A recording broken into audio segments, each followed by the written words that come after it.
starts now. Trusted, local. WCTV Eyewitness News starts now. Thank you for joining us here at 4 o'clock. I'm Jacob Murphy in for Valen on this Christmas Eve. And boy, oh boy, it feels more like Labor Day than Christmas right now as we take you down to the coast. WeatherStim shows us the current view of the St. George Island Lighthouse. Blue skies, 70s galore. Mike, I can't think of a better place in the country to be spending Christmas week right now than South Georgia and North Florida.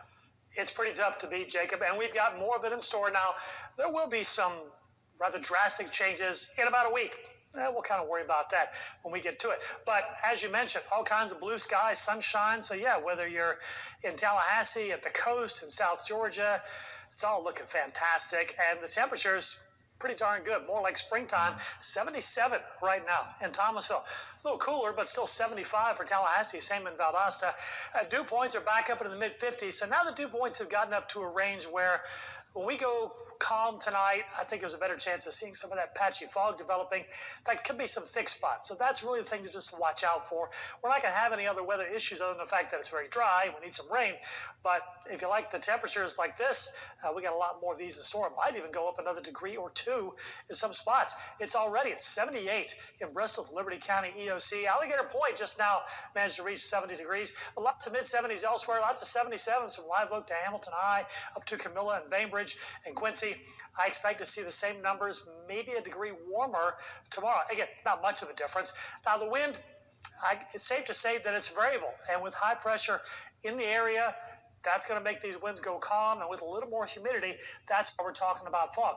Now, I think this is probably underdoing the fog a little bit. Now, it does show a couple spots like Bainbridge and Bluntstown with down to half-mile visibility, but it doesn't show as much elsewhere. I think we'll see a little more than what this is indicating, and it certainly looks like by the time we get to Christmas morning, we're also going to have some fog issues. So a lot of folks that maybe might be out and about driving early on Christmas morning, just keep in mind there will be some areas of fog to watch out for.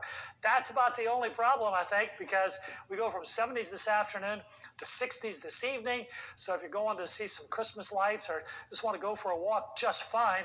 Comfortable tomorrow morning. We're talking low to mid 50s with maybe around 50s. You head farther north, Homerville, Camilla can see 50 degrees.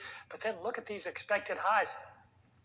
And we're getting close to 80, folks, and I think we'll see about the same on Christmas Day, maybe staying just shy, but regardless, well above the typical mid-60s that we'd see this time of year.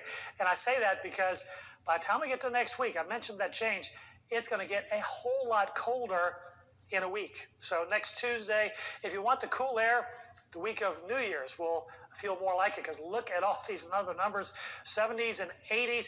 Denver not seeing those mid-70s like they saw yesterday, but still that's way above average. And while there is still just a little tiny bit of rain here and there, nothing that's going to reach us.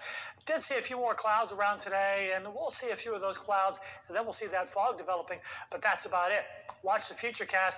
Now, the little specks of green that you see, that's when the model sees that there's going to be that good chance of fog. That's why it's little tiny specks, and then they kind of disappear. So I think there's certainly going to be a good chance for, at the very least, patchy dense fog the next couple of mornings. But here we go with those highs. Tomorrow for Christmas Eve day at 78, and Christmas Day up to 77, and morning lows in the 50s. Yeah, come on down, folks. We've got a few more days of that before the chill arrives next week. Yeah, Christmas came early for the summer lovers or the spring lovers out there. Right. That is for sure, Mike. Thank you so much. It is official. There is a new head football coach at Florida A&M. Quinn Gray, approved by FAMU's Board of Trustees this morning to be the Rattlers' new head coach. Allison Posey joins us now. And Allison, it was an easy decision for the board? Yeah, Jacob, I would say so. From start to finish, this meeting lasting less than 10 minutes. And the vote from the board, a unanimous yes. Gray, a FAMU alum, and not just any alum, guys. He's a